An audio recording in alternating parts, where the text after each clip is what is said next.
Welcome everyone to a Sentient Rights Island. That's right, isn't it? Sentient Rights Island meeting. Our guest panelist, our special guest today is Deb Thompson, all the way from the United States. Now, Deb, what we do on these ones is we allow the guest to introduce themselves. So would you like to go ahead and do that? And so it'll save me a lot of heart attacks, really. Definitely. Okay, hello everyone from Tucson, Arizona. Don't hold being in Arizona against me, please. It's 11:30 in the morning here and 80 degrees. So now you're all up to date on my environment. I am a vegan and have been one for over 15 years. I like to consider myself a vegan activist as I participate in vegan outreach. Can you hear me okay, Roger? All my participation in outreach and protests and demonstrations depends on my time that's available, because all of us caregivers know that our schedules and plans can change in a moment's notice when we're taking care of animals. Okay, I began my political activism in high school and college. This is all from my bio, but I'll go over it again in case people didn't want to read it. I was involved in the anti-war movement, women and voting rights, the animal rights movement, and environmental protection. I am also a former animal cruelty investigator and a former veterinary technician. So that's it for now. Okay, that's my intro. I know you're all impressed, so. Well, first of all, I want to thank Dennis for inviting me on as a guest speaker on Sentient Rights Ireland. I follow them on Facebook and Instagram and have watched many of their presentations, and it's an honor to be here with Roger and everybody else that I frequently chat with online. I'm honored to be here on World Day for Animals in Laboratories as well. Hopefully one of these days we'll be able to celebrate the end of the use of animals in laboratories. Since my topic is animal caregiving and sentient beings, it's a must that I personalize it by including the four-legged sentient beings in my life. Tigger, Boo, Nala, and Effie are the four rescued adopted cats who live with me. All of them were found abandoned. Annie and Katie are my two dog companions, and they were both listed as strays. Bambi and Iggy are the two horses who are part of my life. Bambi was rescued from a Premarin farm in Canada. For those of you who don't know what Premarin is, it's a pharmaceutical drug used in the human estrogen replacement therapy. Premarin mares, which is a female horse, are kept in concrete stalls all their lives and have bags attached to them so that urine can be collected, and that urine is used to make Premarin. They are artificially impregnated over and over again, and their babies are usually sold for slaughter. Bambi was one of the lucky ones. When she was a baby, she was rescued by a horse sanctuary and transported to the United States. Iggy came from a riding stable where he received numerous injuries, including many broken teeth. The stable was closed down for committing numerous animal cruelty violations, and Iggy was able to be rescued by a local horse sanctuary. I really thought about what my topic of discussion would be today. I finally decided on this one because it is so relevant in my everyday life, helps inform my veganism, and thought it would also be a relatable subject matter for many of us here who provide shelter and care to other sentient beings. My talk today is primarily based upon my personal experiences in this area, but my thoughts and opinions are also rooted in the writings of several animal rights authors, activists, and speakers whom I deeply respect.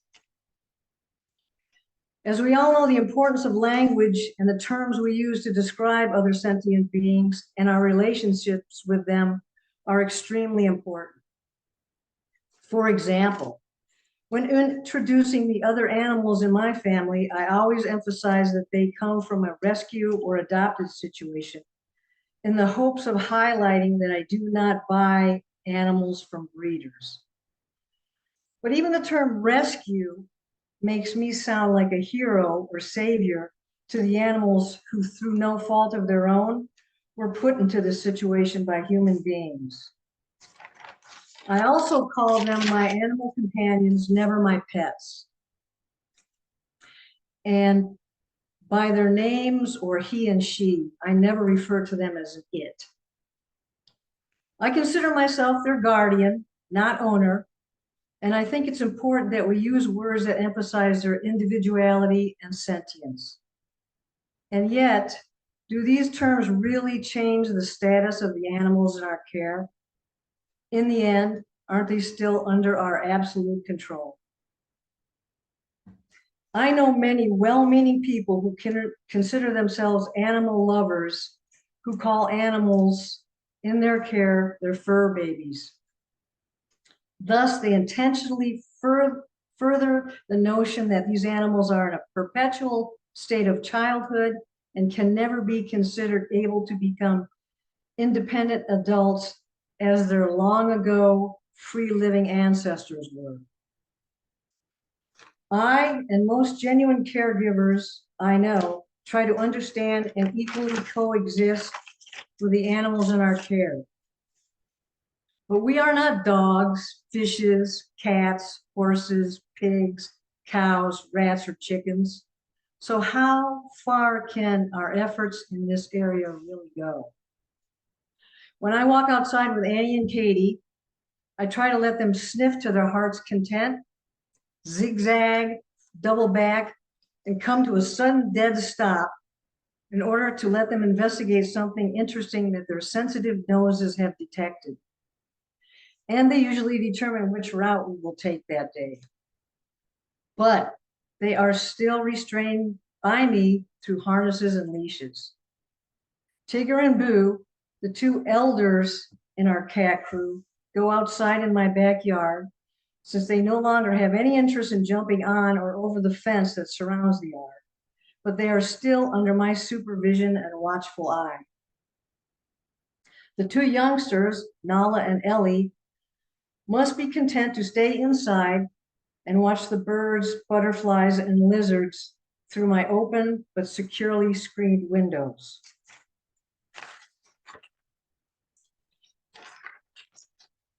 I watch all four of them as they observe nature, and I can see in them the curious, free-living cat that their ancestors were. Bambi and Iggy have a large area in which to roam, but it's still enclosed by fences and limits their inborn desire to wander on their own terms. They are not ridden, and they have few bodily restraints except when being examined by the veterinarian or when having their hooves trimmed by the farrier. I have volunteered at several sanctuaries that included pigs and wild animals. The preferable term is free living, but it is not very commonly used by the general public. And at dog, cat, and small animal shelters. The animals there were always provided with as much space and free time as possible, but they were still in a captive situation and environment. Humans chose their roommates and what they were able to eat. These shelters and sanctuaries are absolutely necessary in order to provide care and a safe place for these animals who are caught up in a currently human-centric world. The people who work and volunteer there do so even though it involves financial, physical, and emotional devotion and dedication.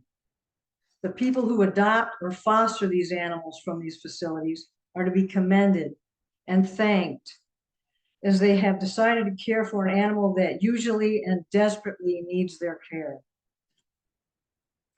As an animal cruelty investigator, and once again, I disdain the term cruel, but it is also commonly used in describing the exploitation of other animals. In my investigative role, I was confronted with the fact that I was just dealing with the tip of the iceberg. I saw the most heinous and egregious situations, but also knew that many more animals live lives quite literally in quiet and unseen desperation. It also became abundantly clear to me that most animal cruelty laws do not include farm, free living, or animals in laboratories. As a volunteer in dog and cat shelters, I saw animals brought in who were no longer wanted by the humans they trusted. And I sadly watched as growing numbers were crowded into the cages and kennels, knowing that too many of them would never make it out alive. As a veterinary technician, I observed breeders, and some of them who call themselves responsible or ethical breeders, bring puppies into the clinic to be euthanized because their physical appearance was not up to industry standards and therefore couldn't be sold for top dollar. I saw people who claimed to love their cats request to have them declawed so they wouldn't damage household furniture or carpeting. As vegans in particular, we are confronted by the many conundrums involved in animal caregiving. What kind of food should I give the animals in my care? How many animals can I responsibly care for? And will they all get along with each other? What happens if they don't? What will happen to them if something happens to me? And of course, the inevitable is the keeping of other animals even ethical. In conclusion, I want to state that this talk was not meant to be depressing or a condemnation, but rather a clarion call to realize that the only true, ethical, and moral answer to the situation that we humans have created is to stop bringing other animals into this world for us to use, period. This means the complete cessation of breeding and enslaving other animals. I'll end by saying I do not regret for one moment my decision to have been and continue to provide care to other sentient beings, even through the sorrows, hardships, and losses of these animals. They have enriched my life greatly, but I do not hesitate for one moment to advocate for the future to be one of only free living animals and for all sentient beings to have the right to complete moral agency and bodily autonomy.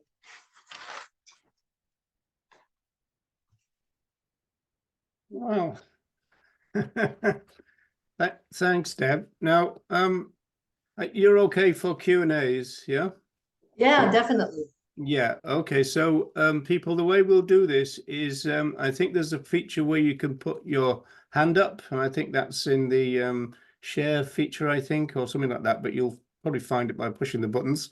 But if you can't, if you don't want to speak your question, but you want to ask one, you can type it, and I'll do it that way if that's preferable.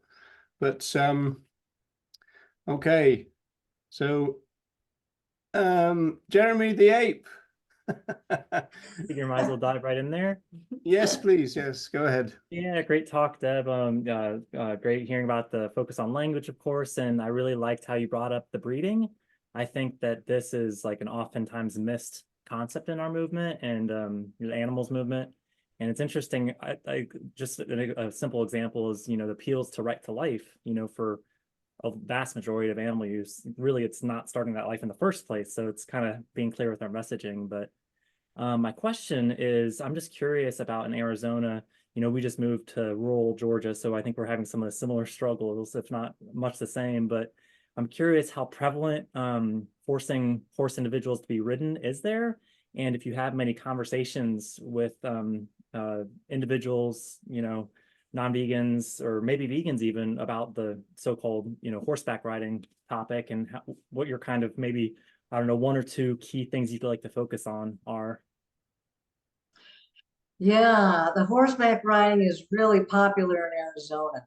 And sadly, even some vegans I know think it's okay to ride horses.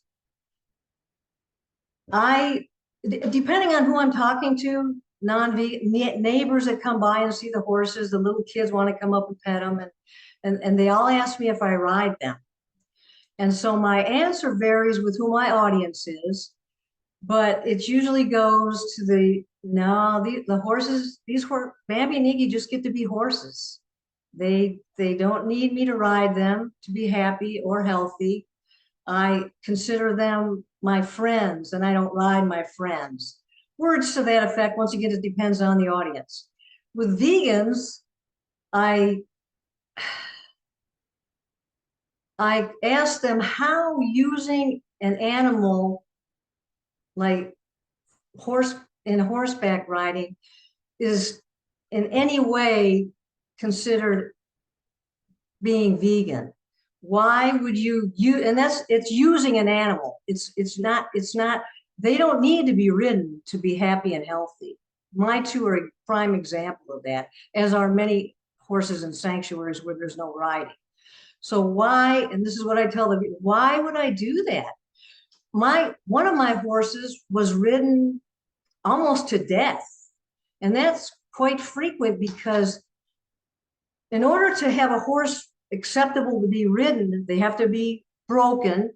They use all kinds of friendly terms now, but it's still forcibly making an animal do things that is not natural for them to do, and using physical, sometimes brutal restraint so the human can dominate that animal so they can ride them. That to me is the complete opposite of the ethical foundations of veganism.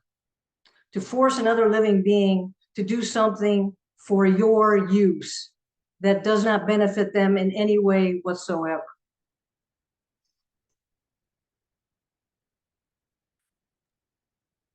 Yeah, I'd agree with that. And it does seem to be opposed to vegan values for sure. I can't see any other hands. Anybody got a question? Oh, yeah. Is it Samita? Sorry if I get that wrong, but No, you got it right. You got it right. oh, I did. Oh, brilliant. Okay. And Yes, it thanks was for the link wonderful. about the Premarin in the chat, because Yeah, I thought that was kind of interesting. It's a bit old, but it's still relevant, I'm sure. okay. Um, my question is about breeding, uh, dogs in particular, cats too. I have a friend, she's vegan. Um, I like everything about her except that she got her dogs from a breeder, and then she recently got a cat from a breeder. And I mean, I live in the South as well. I live in Texas, and we have lots and lots of stray animals that need homes. I've given her the link to our shelter where I volunteered and said there's plenty of small dogs, because that was her criteria. She wanted a small dog. And I was like, there are plenty of those kind of dogs out there. So I'm having trouble. Well, I mean, I don't respect her, I'll be honest. I'm having trouble maintaining this relationship, and whether I even care to. So I'd like to know, what's your strategy for dealing with people that, um, you know, embody a lot of the values that you share, but then they just screw up on something so simple like that. So your friend is a vegan? Yeah, her and her husband, they're both vegan, Yeah. and they've been vegan for a while. So they got their dogs after.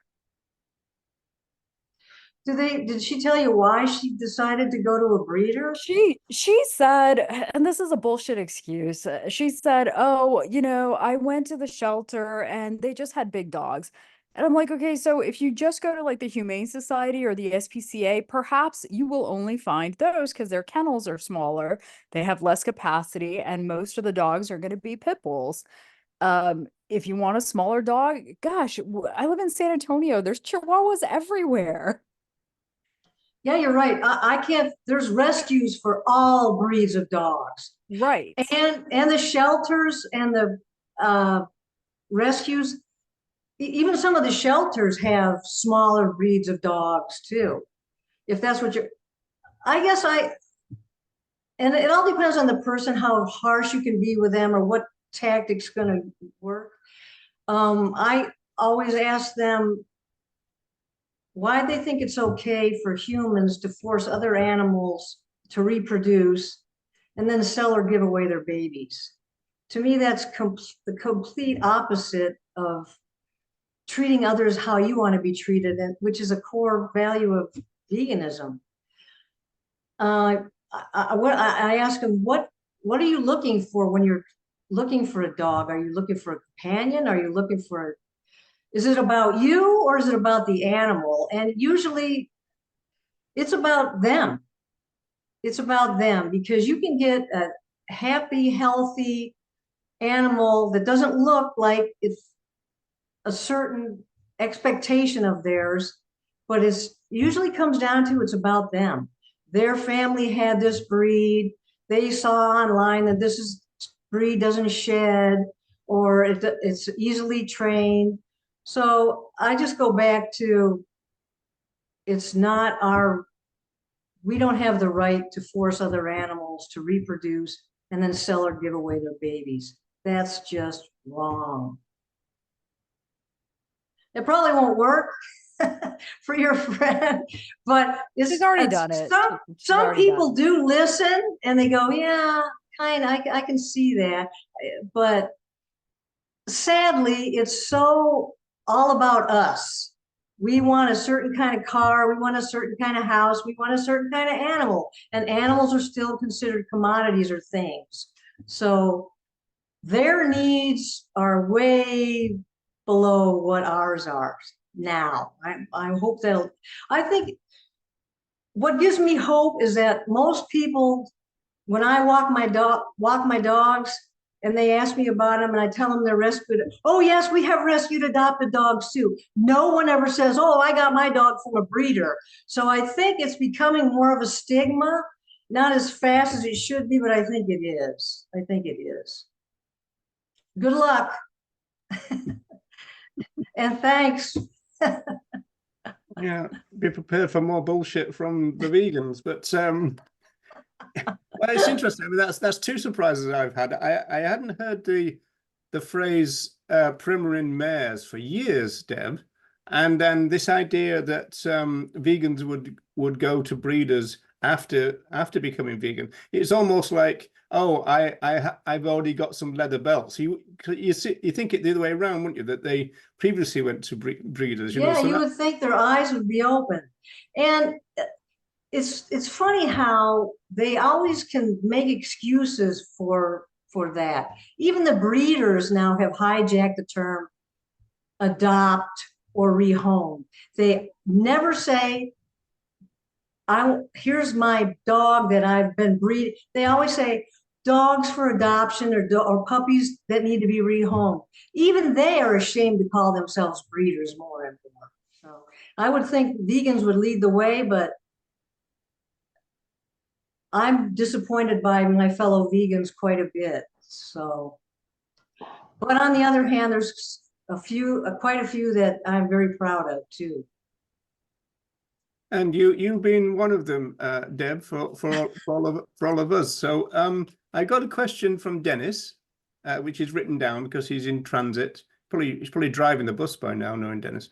So he says, how should we best proceed to achieve animal rights? And do you see any signs of improvement in the United States and America? Well, that's a good one, Dennis. If I had the answer to that, I'll tell you right now in the United States, and Jeremy and Nisha can probably chime in on this, and anybody else who lives here, it's pretty, I think we're going backwards in time, sadly, in this country, which includes the animals.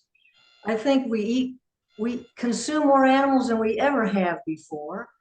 The discussion is always about how we can produce them faster and more humanely or more locally. It's never about, how about let's just stop consuming them altogether.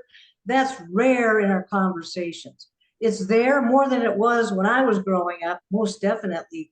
But I'm disappointed that it's not at a broader state than it is in 2024. United States, I'll tell you, we, this election probably symbolizes how screwed up we are. It's just, oh, I man. can feel another bullshit coming. So my hope, though, is locally, statewide, I think that's where our change is going to start. I think it's going to start at the bottom and go up, because the federal government is owned by large corporations and animal industry. That's a fact. Some states are too, but not all. And I have seen some court cases and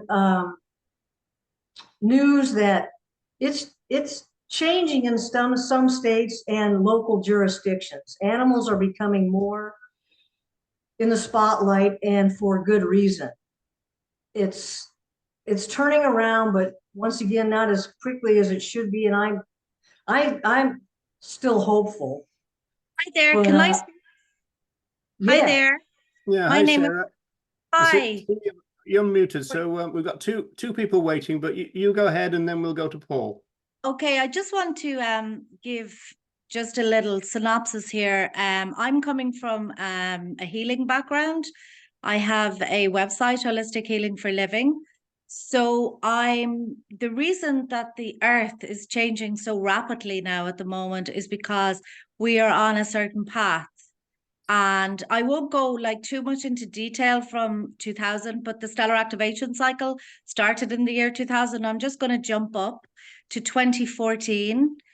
The Thruo body was activated on the earth. So everybody has a Thruo body. And basically that's when Veganuary was born. And from 2014 up, as people are becoming like more enlightened, more and more people are becoming vegan. 2 years ago, Veganuary had 700,000 people on board to join to do Veganuary. This year, it was 25 million estimated. People are evolving very fast. A lot of people don't want to be eating meat anymore. I think education is going to be the key here. People need to realize that, there was a time on the planet where everybody was vegetarian. There was a time on the planet where animals were protected and they were minded. People need to understand where the DNA of the cow comes from, where the DNA of the pig comes from.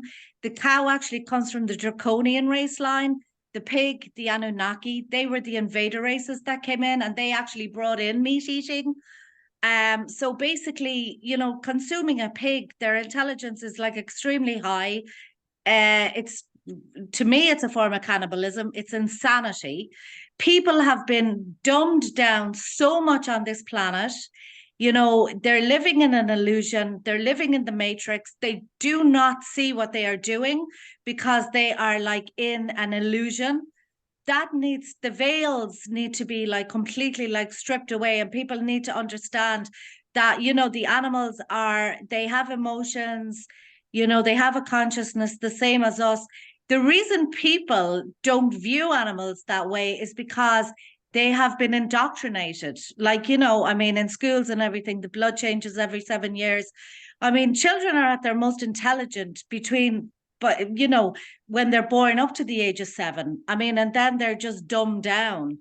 And, people need to be educated into all of this kind of stuff. And that's why they're not looking at animals as being the same as humans. To be a vegan and to really understand it, you have to understand the emotion. You have to understand the emotion of what a cow goes through when her calf is taken away. People need to really understand the emotion of the animals and look at them as sentient beings. And that is, how things are going to change, in my opinion. Well, I agree. I think there's a lot of components to promoting veganism and animal rights. And I think spirituality, education, environmental justice, all are part of that. I think it all has to be underpinned though by animal rights, because all that other stuff can all go back if it's not underpinned by the fact that animals have rights and we have no right to violate those rights. But yeah, we are brainwashed. We're brainwashed from the very beginning. Our parents feed us animals. They say that drinking milk will build strong bones. Where are these kids going to hear anything different? They are not going to hear anything different from the schools. In the United States, the school meal programs are subsidized by taxpayers, and they are all full of animal flesh and animal secretions. But will I tell you something, Deb? And I know this from my heart of hearts, okay? People are very aware of the changes going on. If you talk to somebody, okay, about the stellar activation cycle and, you know, the changes in the chefs and people becoming lighter, they will listen. If you just put the seeds of change in people and let them go away, that builds up and builds up and builds up. People understand, they know now what they're doing is wrong. Do you know what I mean? And a lot of people are looking for a way out. You know, and I remember when I became a vegan, I mean, I literally like panicked because I was like, oh my God, what am I going to eat? Because I ran down to Marks and Spencer's to buy cheese and the cheese was disgusting. And I was like, oh my God. And I was getting very upset. And then, you know, I said, please God, help me, help me. And I must have been Googling something on my phone that day because out of the blue, Veganuary just popped up and contacted me the next day. Oh, we're running this. So I was lucky, like they were sending me recipes and everything. So it was fine. Do you know what I mean? It was, and I think that that's what people are just looking for. They're just looking for like that step. You know what I mean? And once people get that step, then they're going to do more research. Then they're going to do more research, and then they're going to, you know, and as their energy and their frequency is getting higher and higher, you know, they're going to have more empathy. But you take them out of the matrix. That's basically what you need to do. You need to educate people to, you know, they know they're in a matrix. You need to educate them. That's, do you know what I mean? Yeah, I think there's different ways to reach people, most definitely. And I think that's one of the positive things about social media platforms, because I never knew what went on in a dairy farm when I was growing up. Well, how would I know? Especially the what they do to they take the baby calves away from their mothers. The mothers chase after them. I would never know that unless I watch social media. And I think that's one of the good things about social media now. It spreads and unvarnished what's going on out there. Yeah. Okay, You know. so thanks for that, Sarah. I'm a bit conscious of time, so I want to move on if you don't mind. Yeah, Paul, sure. you've been Hello, waiting a yes. good long Yeah, time, can so go ahead. Yeah, can you hear me? Yes, indeed. Okay. First of all, just before I say hello to Deb, just fair play to Dennis for traveling all the way from Galway to Dublin and back again today. And I know he was hoping to get home for this, but I know he picked it up en route. Yeah, Deb, it's good to hear and see you because I've seen you online at various different vegan things, and I know you're a Facebook friend. You mentioned about now I didn't know if I heard it because I had it on speaker mode and I was a little bit away from the phone about a rescue horse, and it's used for, is it estrogen? And I know, for example, like my 90-year-old father, I think he gets hormone. I think it's probably estrogen or something like that, or maybe it's that Premarin thing. A regular, he gets it every so often, an injection at his GP close by to where I live. And like obviously it seems there's a lot of cruelty involved in the collection of that product. But I mean, what am I supposed to say to my, to the GP or to my father when he's getting that injection that's supposed to try and stop any cancer developing in the prostate? Yeah, that's my question. Right. Hey, it's great to see you in person too, Paul. Well, in person, face to face. The way I can answer that is I went to my doctor many years ago, and she was a horse person. And I was going through the change of life, and it was all, everybody I knew was wanting to take estrogen therapy. And she said, I cannot recommend that as a horse person. I know what goes on. I cannot recommend that. There are herbs, there are synthetic products out there that will work. It all depends on the person, and you have to give them time and under health professionals' direction. But she said, you do not need to take Premarin. This is what she told me, and this is coming from a doctor. So she's probably knows more about the medical effects than I do. But also, Paul, the side effects of these drugs are horrendous. And you see, when they have these advertisements on TV about all these wonderful drugs, and then the list of side effects, it's like, holy moly, I think I'll stick with the disease. So, but yeah, as far as your dad goes, just to tell you that this doctor, the medical doctor, told me that I did not need to take Premarin, that I should consider using more natural substances such as herbs. And she gave me a list, and I can't remember anymore what it is, but I'm sure you can find it out online through credible sources. But yeah, I haven't taken anything, and I once again, I think it's an individual health criteria, but I never suffered from any kind of nasty effects of menopause, and I never took anything like Premarin or a drug. I hope that answers your question. Yeah, okay, thank you. Yeah. Thanks, Paul. Carol. Hi. Go Hi ahead. there, Deb. Thanks very much for your presentation. It's really interesting. I just want to ask the question. Now, I know this is happening in America, but I don't know about other countries. But why are there so many animal killing competitions of wolves, bears, raccoons, snakes? I mean, why can't these be stopped? Yeah, that's interesting that you bring that up. There's been a recent social media flurry, if you will, about a guy in Wyoming who chased down a female wolf on a snowmobile, ran her over. I hope this doesn't bother anyone, but ran her over, taped her mouth shut, dragged her into a bar, and bragged about what he'd done to her. She was still alive, and you could see she was in pain. And the people at the bar thought it was great, but some of them didn't, because they posted it online, and now he's facing a severe backlash. Why would somebody do something like that? I'll tell you, I think there's a bunch of different reasons, but America has this rugged individualist, we must conquer nature mentality that never seems to go away in some places. In Arizona, we still have rodeos. We recently got rid of predator killing contests, but it's still allowed, but it's not a contest anymore. But it's always this man versus nature mentality that I think that takes over.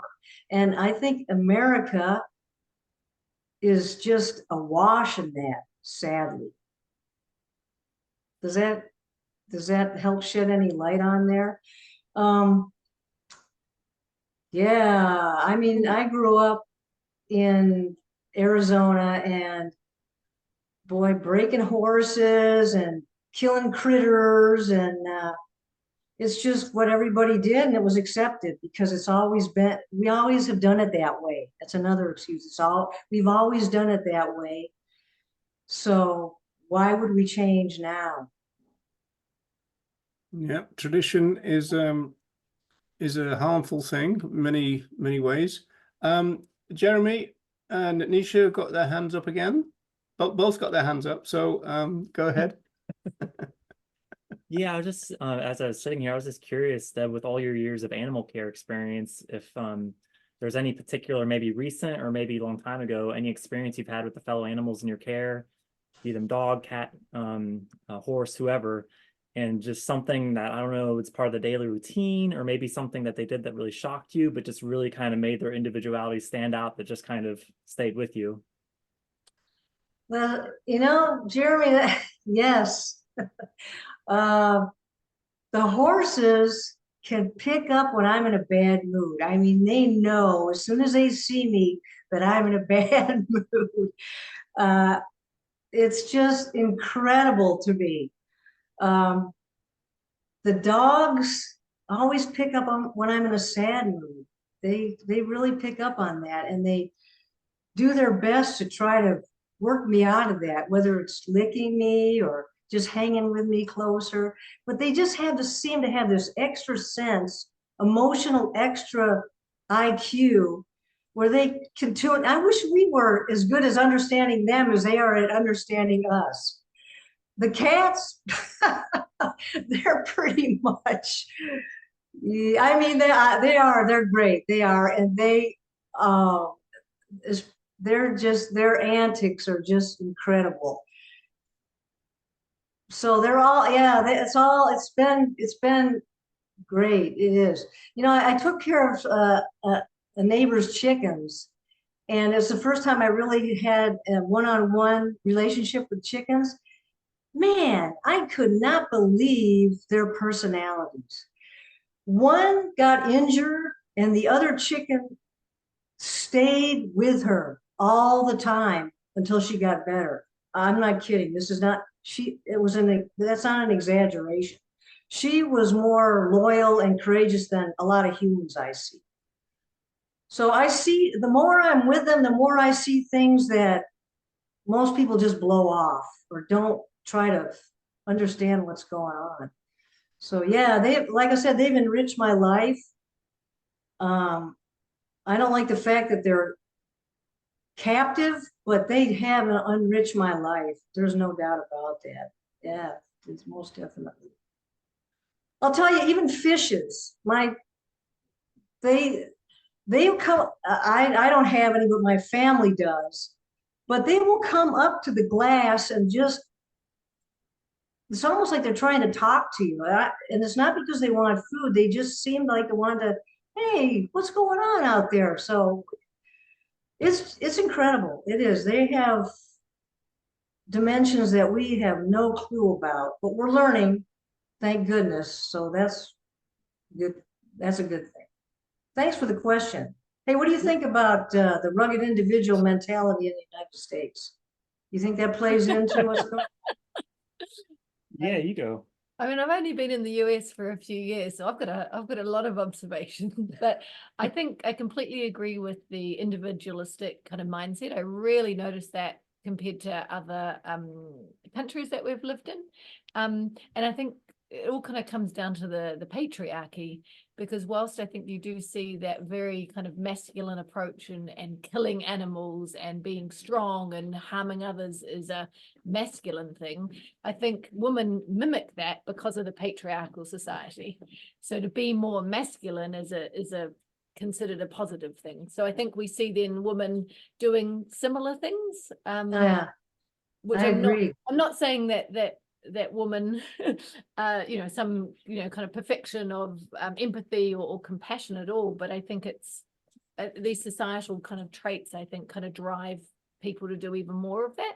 But what you don't see is other people standing up to those people. So whilst there might have been people in the bar that behind their cameras and posting on social media were advocating for that wolf, but why did nobody say anything at the time? Agreed. I agree. That Yeah, I think is what's devastating. yes, I agree. I agree. Yeah. Yeah, and I think a lot of it comes down to that safety in numbers. I think we all feel safe when we're part of the majority, and to stand up and say something when you don't know if you're going to have backing from others, I think is a really scary place to be. And I think most people don't feel comfortable kind of raising their head and doing or saying anything. So we need So- more numbers on our side to kind of push that majority. So true. Thank you. Yeah. We sure do. So we've got Wendy next, but I just want to make an observation that in the ape cave, the patriarchy is live and well, seeing as the alpha male has got the comfy computer chair. I see, but That's true. Jeremy's got like 3 giant screens. I've only got 2, so I need to well, I need yeah, to work well, on a third. I'm afraid that is no surprise to anybody, but there you go. But he Wendy, put my name first, so We're in a shared office, and I just want to be known she in the window seat. So I do have the best view. That is true. That's true. It's all coming out now in the ape family. Deb, such a lovely talk. Wendy, Thank you so much, and it's lovely to see your face on screen as well. My question to you, Deb, is something that you touched on in your talk was the autonomy and agency of our fellow animals, and I just wonder, because you are caring for individuals at the moment, and you've done a lot of this in your time. How do you keep evolving in your practices of decentering yourself as the human and centering the other animals' needs or desires and their agency, their self-determination? How do you suggest that we can do more of that, and what do you do yourself? And yeah, how do you think you've evolved a long way from when you first started caring for other animals to now, and how do you continue to evolve in your practices? yeah, I have evolved quite a bit. I grew up, we always had animals in my family, but the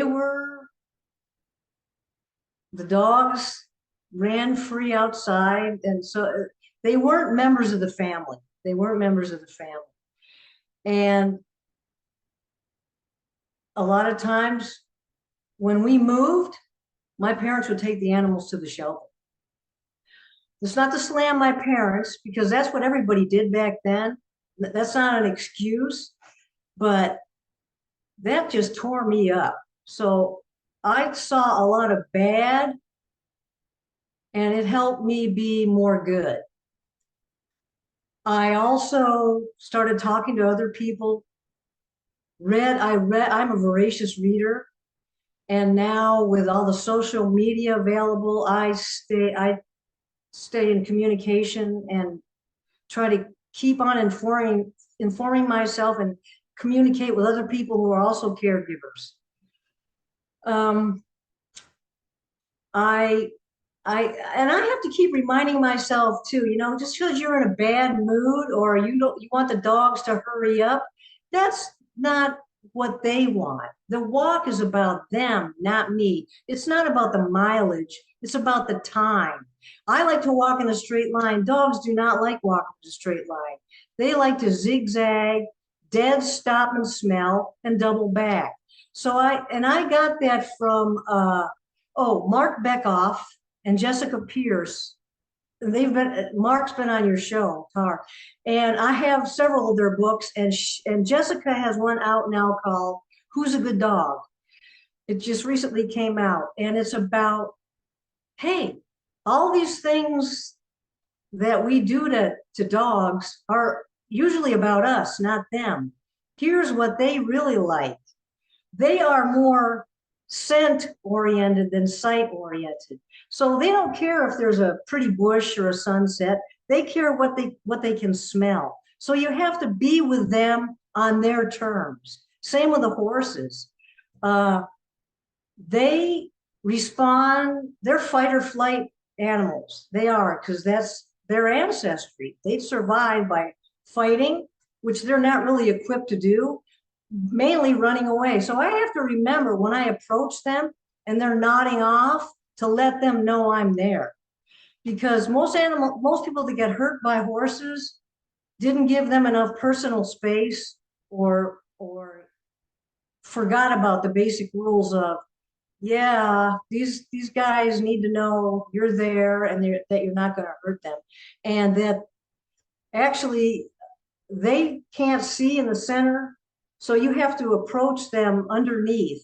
So it's all the different animals have their own species differences, but individual behaviors too. The cats, I learned that cats like high places. I never knew that before, but I learned from reading, working in the vet clinic where people who had cats said, yeah, you got to get a cat tree. They like to be up high.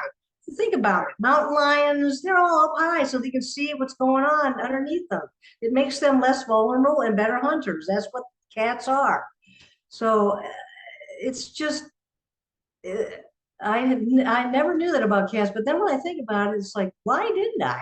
Why am I not watching them more? Why am I not paying attention more to them instead of just trying to get through this care thing? How about actually learning from it and making us feel like partners? Yeah, and I just think it's obvious the thing about the cats because they've always looked down on us, haven't they? So they're bound to. Well, they were gods of Egypt, so.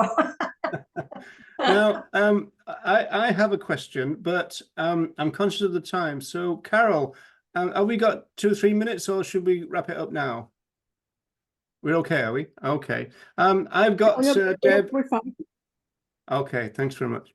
Deb, as you might imagine, I've got a movement question, but it was prompted, like Jeremy said before, prompted by those tales that you were giving, talking about the caregiving and the veterinary type situation and all that kind of stuff, and reminded me that in recent months, a lot of veterinary nurses have started to complain that humans are just dumping other animals on them and refusing to be there in their last moments. And this is really upsetting. It's obviously upsetting for our fellow animals, but it's also very upsetting for the veterinary nurses, but also they see it as a kind of betrayal. Now, the movement question is this. This notion of that we're a nation of animal lovers has started to come back into the movement in a strong way. It was kind of rejected really in the 80s. We would say, no, it's about respect. It's not about love. They don't want love. They need respect, this kind of stuff. But it's kind of back now. But I mean, like that kind of incident at the vets, it just shows it's a bit of a myth. I mean, this idea that there are nations of animal lovers when every nation on Earth is tucking into them, researching on them on World Day for Laboratory Animals, etc. I mean, we should challenge that, shouldn't we, rather than go with it? I absolutely agree. I don't know a person who's not an animal lover who doesn't consume other animal bodies. As far as to go back to your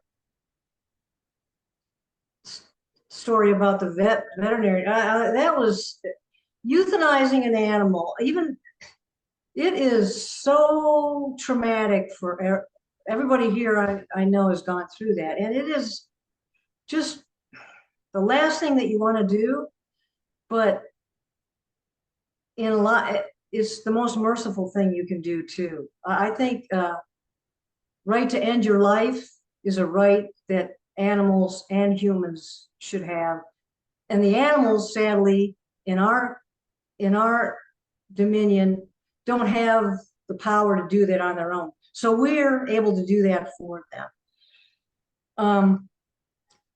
The animals want, first of all, a veterinary clinic has all these sights and smells and sounds that are usually pretty terrifying and foreign to that animal.